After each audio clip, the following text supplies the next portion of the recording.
welcome to our upper level South Asian Heritage 14th annual program. We have a treat for you today.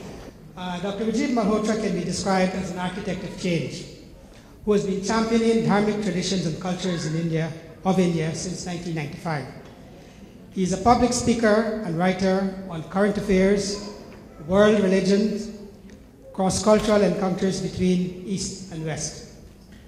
He is an avid researcher, as evidenced in his recent books, Breaking India and Being Different, which are replete with reference materials to support his arguments. These books are now required reading material at many universities across India, and his books are available at the back desk.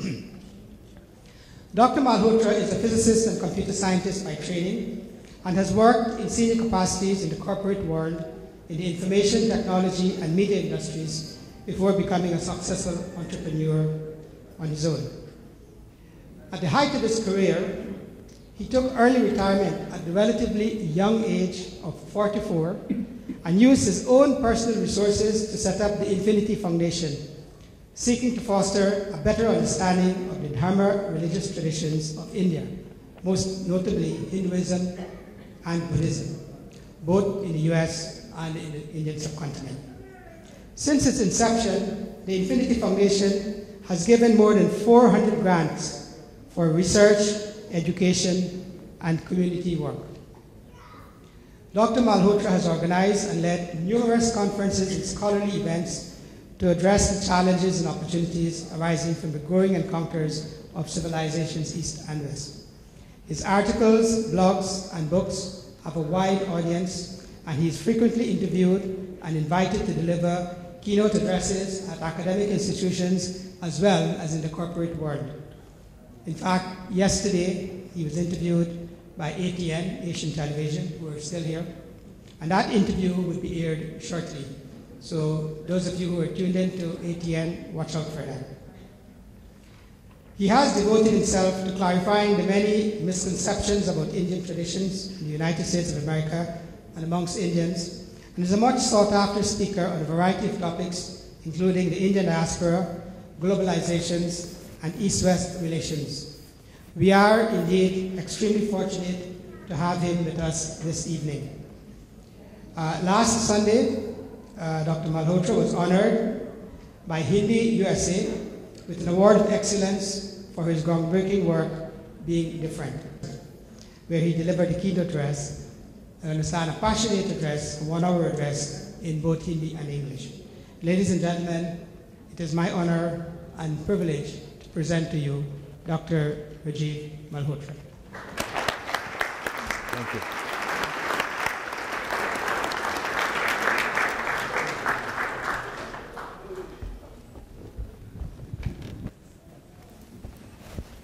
Thank you. Thank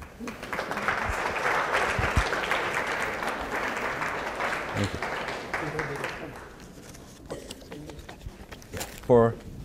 Thank you for inviting me. It's an honor to be here as part of a wonderful event and a wonderful celebration. I would like to share a few thoughts about what it means to be of Indian origin, of the Indian subcontinent origin. Because as we have moved away from our ancestral homeland, either the first generation of us, like in my case, or our forefathers, as in the case of many of you, we have become American citizens, Canadian citizens, but we haven't stopped being Indian at the same time. And this is something, it is very remarkable that in the United States you can be an Indian American, in Canada you can be a Canadian Indian, and so on. And you don't have to give up your heritage in order to be a full-fledged citizen and a good citizen. So there's no contradiction because of the multiculturalism policies and pluralism policies that we are able to enjoy in North America. So the comments I'm going to make about the history, the distinctiveness, the qualities of our heritage are not at the expense of anyone else. We celebrate days like this, and we mean well. We also mutually respect other people from various other parts of the world. And this principle of mutual respect is a good starting point to talk about our heritage. One of the distinct qualities of the Dharma civilization, which is the term I use for the civilization that has emerged out of India, is its ability to have a lot of diversity in not only culture and ethnicity and language, but also in worldviews, in religions, in spiritual quests, and so on, without ever a war where one particular religious identity was considered to be the exclusive one and had to go and expand and convert or oppress others. So this very long history of coexistence and peaceful coexistence is quite a remarkable gift that we can bring to the rest of the world, because the rest of the world actually needs a good dose of that right now. Most Indians feel that this generation is bringing knowledge workers from India and Indian knowledge and Indian ideas into the new knowledge economy, new technologies and science economies for the first time. And what I'd like to explain is that this is not something new. Indian knowledge workers were known and existed in very large numbers in many parts of the world in antiquity. You hear references in the Arab texts of Indian doctors, universities with Indian professors, Indian mathematicians, Indian astronomers.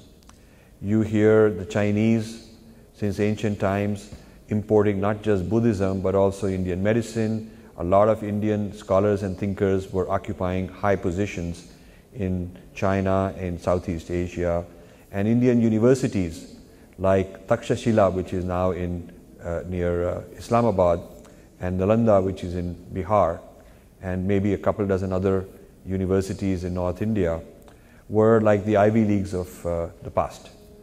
In fact, the state of Bihar, and many of you might have ancestors who came from Bihar.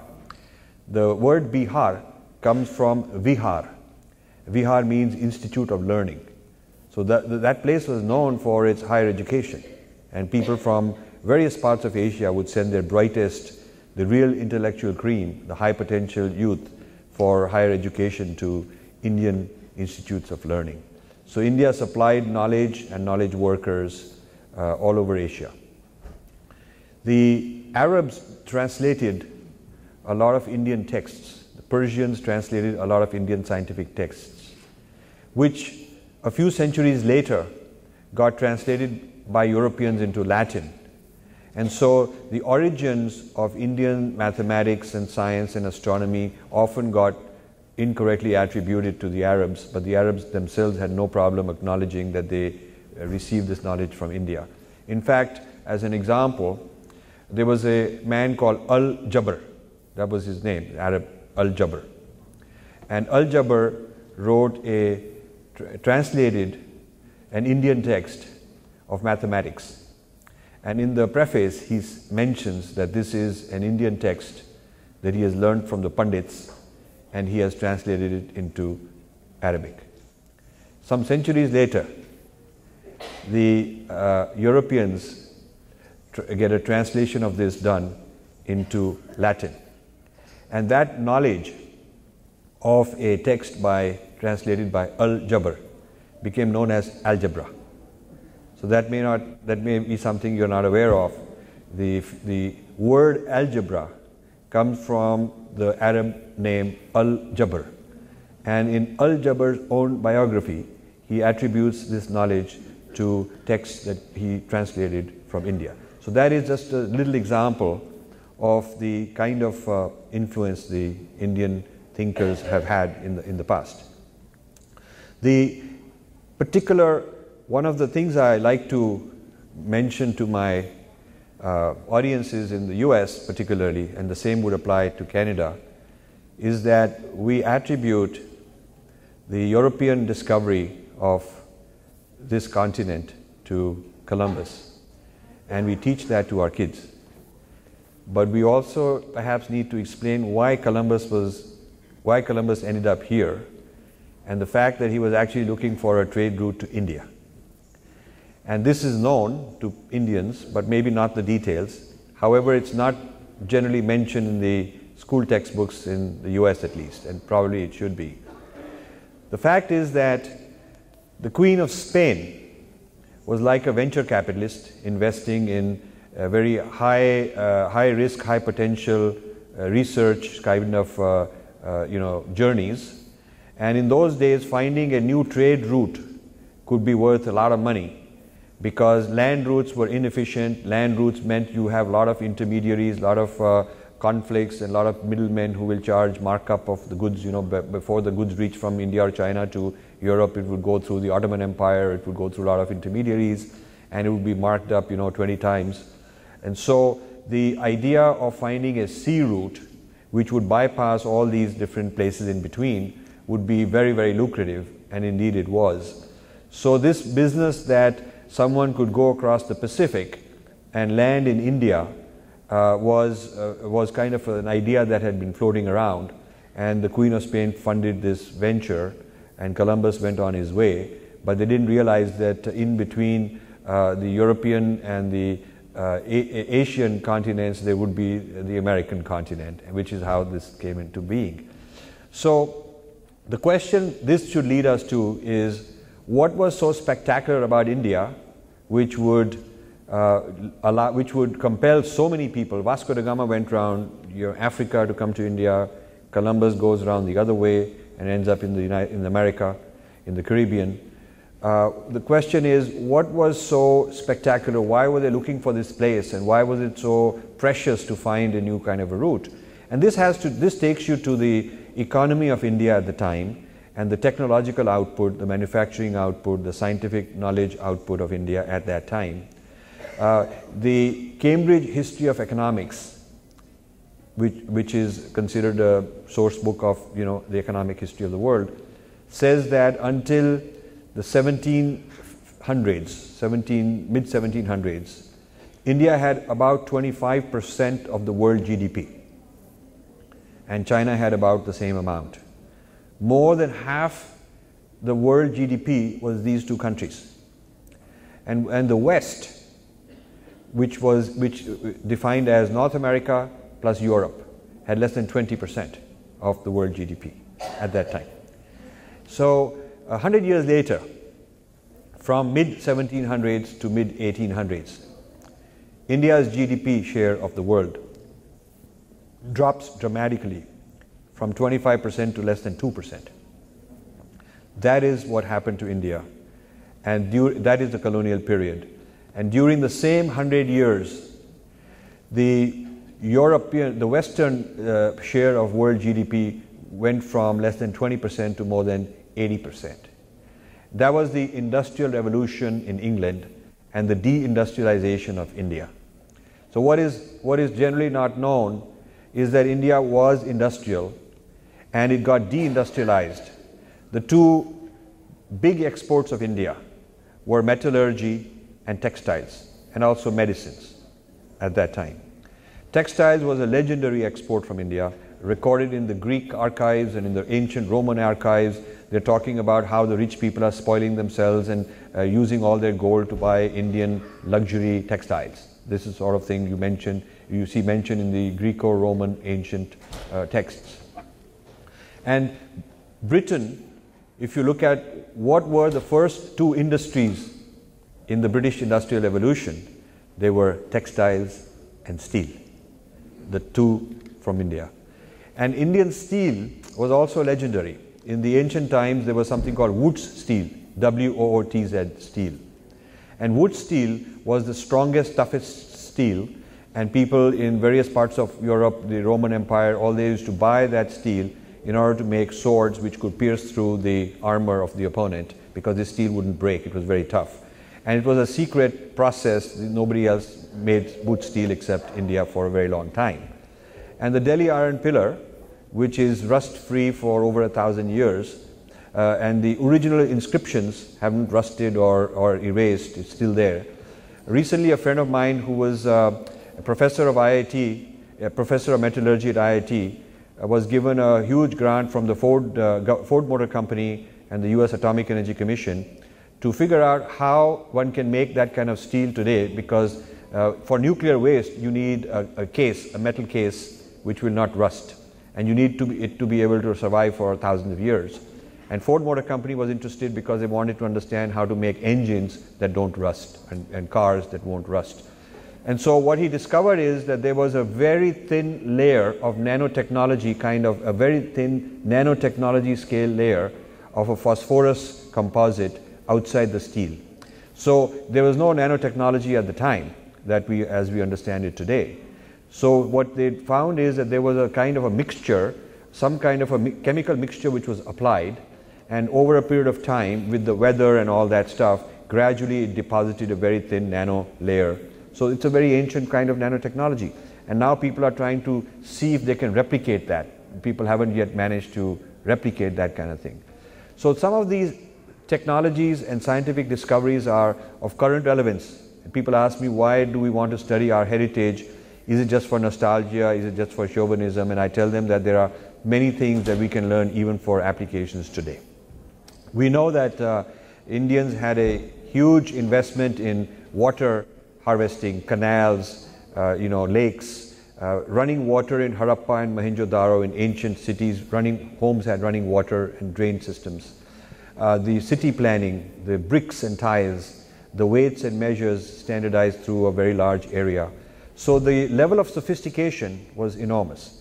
And I use these examples when people tell me things like, in many of my talks, people stand up and say, Indians are mystical and Westerns are materialistic and pragmatic. Now that's a stereotype, it's not fair. I mean, a lot of Westerners are also mystical, and Indians have a history of being very pragmatic and very materialistic also. And you see that today in terms of the Indian success in very practical industries and professions. That's not otherworldly, that's not escapist, it's not mystical, it's very practical. And the two are not mutually exclusive. The Indian civilization is also remarkable in demonstrating that you can have an inner life of inner spiritual quest of a very high kind, and at the same time be engaged in medicine, engaged in metallurgy, engaged in textiles, engaged in steel, engaged in manufacturing and economic prosperity. Being of the inner dimension and being of a spiritual kind does not mean you neglect the outside world. This is this false stereotype that says that one negates the other is a very recent influence and is not a correct influence. And a lot of the work I have done is actually to correct that misinterpretation. Recently I came across a scholar of Portuguese economy and Portuguese science and technology in the University of Massachusetts, Dartmouth. And this gentleman, an American who was an expert in this field, he went to the Portuguese colonies to find out what exactly was going on. So he ended up in Goa. And he found that there are a lot of warehouses filled with old papers from the Portuguese times, old documents, trade documents, boxes and boxes, many warehouses. And nobody kind of knew what was in them. So after a lot of effort, he got the government permission to open up one warehouse and let him go through it to see what he would discover. And he found that the trade, the major item of economic trade the Portuguese were doing there was importing plant medicines into Europe and re-exporting them into all other European countries. So Portugal's wealth, which is legendary at that time, was one of the big empires, was basically importing Indian medicines and supplying it to all over Europe in very large quantities, because he looks at how many ships went each year and how much money was involved. It would be enough to supply a whole European continent with that kind of medicine. And this was misclassified as spice trade, because these were plants. These plants were not for just eating, ginger for nice garam masala type of taste, but this is for medicinal use.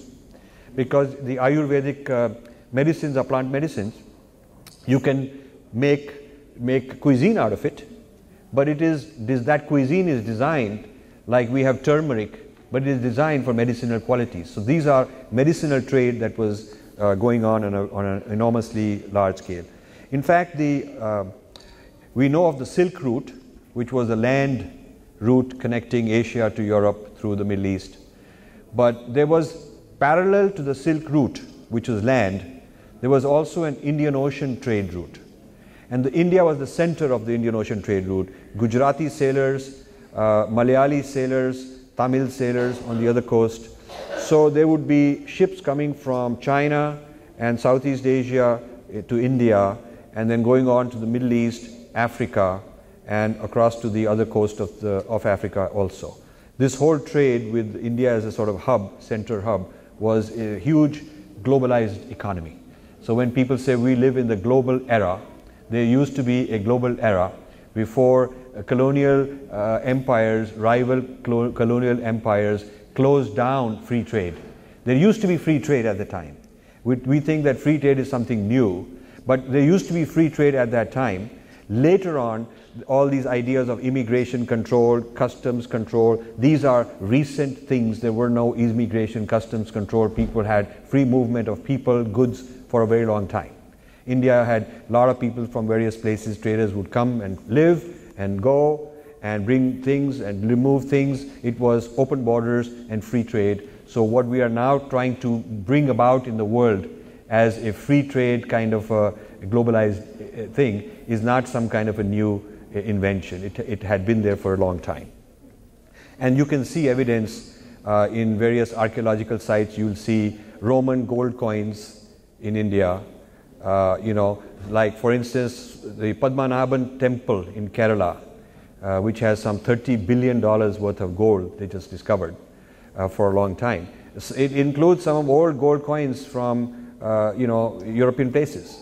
Obviously, gold coming in to buy goods, because India would sell the goods and get gold and silver for that. So I wanted to basically point out that the one way to imagine India, to imagine your heritage, to imagine your ancestry, is to think of it as a source of knowledge for the world, a mother civilization that has helped world civilizations in a very big way. Somehow that history has been lost and we need to rediscover it and teach it to our children. It's a source of creativity, a huge amount of creative geniuses India has produced. It's not just recently that a lot of smart Indians all over in many professions. It's in the genes. This kind of free knowledge, quest for discovery, arguing for better ideas, being able to disagree with one another in a civilized manner. These are some very deeply rooted Indian civilizational traits. And now in the latest round of Indian knowledge imports, you are finding healing paradigms, new kinds of mind, body, spirit healing paradigms coming all over the Western world from India in the last few decades. At the cutting edge of neuroscientific research, they are doing research on yogis and Buddhist, Tibetan and Indian meditators to come up with new ideas of the mind and brain and discover new things, new ways of treating things. Many ideas in environmentalism. The idea of the environment is sacred and must be respected, and animal rights. These came from India since the 60s onwards. Of course, things like yoga and meditation and vegetarianism and so on also. So India remains a source of civilization. We should be very proud that we are the inheritors of such a great civilization, and we should bring these contributions and embody these contributions and help them establish and spread in North America. I think that could be defined as our role as immigrants from that part of the world. I leave you with that. Thank you very much for listening.